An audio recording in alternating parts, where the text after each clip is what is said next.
Hello friends and जितने भी 10th के स्टूडेंट्स हैं उनके लिए आज मैं लेके आया हूँ एलिमेंट्री कैनाल का डायग्राम विद एक्सप्लेनेशन, जिससे आपको हेल्प रहेगी। और मोस्ट इंपॉर्टेंट रहता है, लेवल डायग्राम पूछा जाता है आपसे और 5 नंबर के दीर्घ में लॉन्ग में आता है। ठीक है, तो आप सभी लोग ये चीज़ें को ध्यान रखें। जो भी चीज़ें आपको बताई जाए उनको बार बार आप रिवाइज कर सकते हैं यहाँ से और ईजिली डायग्राम बनाना सीख सकते हैं। तो सबसे पहले आप देखेंगे हमारे पास है यहाँ पर मानव आहार नाल का डायग्राम, जो कि हम प्रैक्टिस करेंगे। तो बनाने के लिए हम क्या करते हैं, सबसे पहले एक इस तरीके से आप ऊपर हेड के लिए क्वेश्चन मार्क बना सकते हैं। एक क्वेश्चन मार्क रहेगा, उसके बाद में नोज इस टाइप से अंदर से होती हुई बाहर की तरफ नोज आएगी।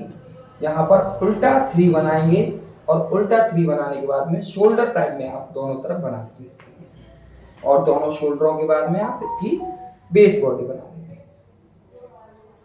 ये बेस बॉडी बना देंगे। ये सिंपली हमारा ह्यूमन लग रहा है, जिसको हम बता सकते हैं, कोई भी देखकर बता सकता है कि ह्यूमन का है। इसके बाद में एक चैम्बर जो होता है वो नेजल कैविटी होती है, जिसको हम नासा द्वार बोलते हैं, और एक होता है मुख गुहा, जिसको हम बुक्कल कैविटी कहते हैं। दोनों कैविटी बनाने के बाद में यहाँ से हम ईसोफेगस ड्रॉ करेंगे और यहाँ पर हम स्टमक बना देंगे ईसोफेगस से जुड़ता हुआ। फिर दूसरी लाइन में हम यहाँ पर क्या करेंगे, विंड पाइप निकालेंगे एक, और इससे हम स्टमक को पूरा शेप दे देंगे। स्टमक के शेप के बाद में हम स्मॉल इंटेस्टाइन को ड्रॉ करेंगे। पूरी स्मॉल इंटेस्टाइन ड्रॉ होने के बाद में हम उसको लार्ज इंटेस्टाइन से अटैच कर देंगे। ये हमारी लार्ज इंटेस्टाइन रहेगी और ये पूरा जुड़ा हुआ रहता है, पूरा आपस में ये जुड़ा हुआ रहता है। यहाँ पर आपकी पैनक्रियास, इसको आप इस तरीके से दिखा सकते हैं। इसके बाद में आपका ये लिवर बन जाएगा यहाँ पर, और इसके अंदर एक गॉल ब्लैडर होता है जो क्या करता है, पिगमेंट को रिलीज करता है। ये आप पिगमेंट को बना सकते हैं इस तरीके से, जो इससे पैनक्रियास से अटैच है। तो इस तरीके से हमारा एलिमेंट्री कैनाल बन जाता है। जो टोटल इसकी लेंथ रहती है वो 29 से लेके 31 फीट यानी 31 फीट तक रहती है। अगर हम मीटर में इसकी बात करें तो ये 9 से लेके 10 मीटर तक की रहती है, 9 से 10 मीटर की रहेगी। और अगर फीट में बात करेंगे तो 29 से 31 फीट। अब आप कहेंगे सर 9 से 10 बच्चे की कैसे रहेगी? ये हमने जो नोटिस किया है यहाँ पर, ये 25 से लेके 35 तक के एडल्ट में है। जो 25 की एज से स्टार्ट होगा, 35 की एज में होगा, उस एडल्ट में हमने जो नोटिस किया। उसके बाद क्या है, इसका शेप और डायमेंशन थोड़ा सा चेंज होता चला जाता है। तो इसके बाद में हम आते हैं इसके नेमिंग पर, हम नेमिंग में इसको कैसे कैसे क्या क्या कहते हैं। हम हिंदी और इंग्लिश दोनों में लिखेंगे, जिससे UP English medium, CBSE English medium और यूपी बोर्ड हिंदी मीडियम के लिए हेल्पफुल रहेगा। तो सबसे पहले ये जो चैम्बर होता है इसको हम बोलते हैं नेजल कैविटी, नेजल कैविटी। उसके बाद हमारा मुंह आता है, माउथ आता है, जिसको हम बोलते हैं बुक्कल कैविटी।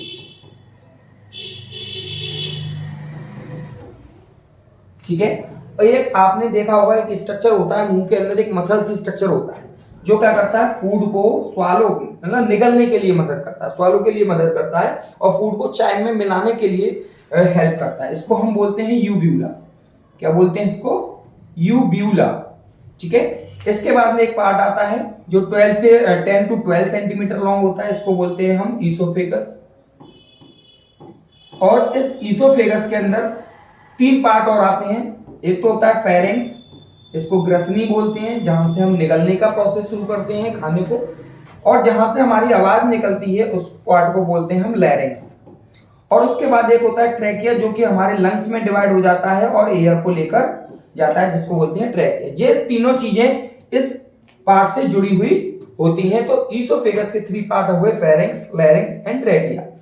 ट्रैकिया के जस्ट बाद में आएंगे तो यहाँ पर हमारा स्टमक होता है, जो 1.5 लीटर का होता है, 1.5 लीटर का स्टमक होता है। इसके बाद में स्टमक से जुड़ा हुआ है हमारा स्मॉल इंटेस्टाइन, स्मॉल इंटेस्टाइन, और स्मॉल इंटेस्टाइन के बाद में जो जुड़ा हुआ है उसको बोलते हैं लार्ज इंटेस्टाइन, लार्ज इंटेस्टाइन। और एक और बात आती है बच्चों, यहां पर ये आपको जो दिखाया गया है ये वाला, ये वर्मीफॉर्म अपेंडिक्स होता है, वर्मीफॉर्म अपेंडिक्स। आपने सुना होगा बहुत लोगों के मुंह से कि एक अपेंडिक्स हो गई है पेशेंट के मुंह में, मतलब उसमें इंटेस्टाइन में अपेंडिक्स हो गई है, लेकिन अपेंडिक्स होती नहीं है। ये कहीं कोई बीमारी नहीं है जो बाहर से बन के आती है। ये क्या है, एक हमारी बॉडी का ही पार्ट है जो सबसे पहले मतलब जब हम पशु प्रजाति में थे यानी चिंपैंजी थे या गिब्बन थे, उस समय ये क्या करता था, पत्तों को यानी सुक्रोज को पचाने का काम करता था, सेलुलोज को पचाने का काम करता था, सुक्रोज को पचाने का काम करता था, हैवी जो कार्बोहाइड्रेट्स है उनको पचाने का काम करता था। लेकिन अब हमने वो चीजें खाना छोड़ दिया, जिसकी वजह से क्या होता है कि ये अब हमारे जो शरीर में रह गया है, ये अब अवशेषी अंग की तरह रह गया है। अवशेषी अंग का मतलब होता है कार्य नहीं है उसका कुछ, सिर्फ वो बॉडी में अभी है और धीरे धीरे गायब हो जाता है। तो इसको हम वर्मीफॉर्म अपेंडिक्स बोलते हैं। अब अपेंडिक्स में क्या होता है, जब हम सीधे बैठकर खाना नहीं खाते या उल्टे सीधे मतलब बैठकर खाना खाते हैं तो वो खाना राउंड करता हुआ अपेंडिक्स में चला जाता है और वहां से वो बाहर निकल नहीं पाता, जिसकी वजह से फूड यहाँ पर सड़ जाता है और इन्फेक्शन फैल जाता है। इसको डॉक्टरों द्वारा काटकर बाहर निकाल दिया जाता है और इसका बॉडी पर कोई भी प्रतिकूल प्रभाव नहीं पड़ता है। तो अपेंडिक्स हमारे बॉडी में एक अवशेषी अंग है जिसका हमारी बॉडी पर कोई भी प्रभाव नहीं पड़ेगा, अगर ये रहे चाहे नहीं रहे। उसके बाद हमारा मोस्ट इंपॉर्टेंट पार्ट आता है लिवर, और लिवर के अंदर एक होता है गॉल ब्लैडर जिसको हम बोलते हैं पित्त की थैली, गॉल ब्लैडर यानी पित्त की थैली। एक होता है इसी से जुड़ा हुआ पैनक्रियास, इसको बोलते हैं अग्नाशय, पैनक्रियास। अब इसका प्रोसेस क्या रहता है, जब हम फूड को स्वालो करते हैं, निगलते हैं, खाते हैं, तो हमारे स्टमक में जब फूड आता है तो हमारा स्टमक क्या करता है, एचसीएल रिलीज करता है। क्या रिलीज करता है, एचसीएल रिलीज करता है। इसको हम गैस्ट्रिक जूस भी बोलते हैं, जिसमें बहुत सारे पिगमेंट्स होते हैं और हमारे फूड को वो क्या करते हैं, ब्रेक डाउन करके लिक्विड फॉर्म में चेंज कर देते हैं।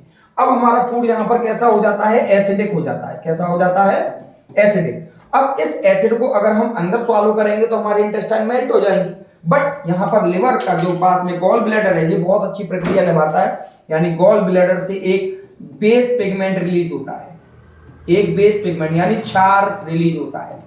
और आपने केमिस्ट्री के अंदर, रसायन विज्ञान के अंदर पढ़ा होगा, अगर क्षार की और अम्ल की आपस में अभिक्रिया करा दी जाए तो सॉल्ट एंड वाटर बनता है, सॉल्ट एंड वाटर बनता है।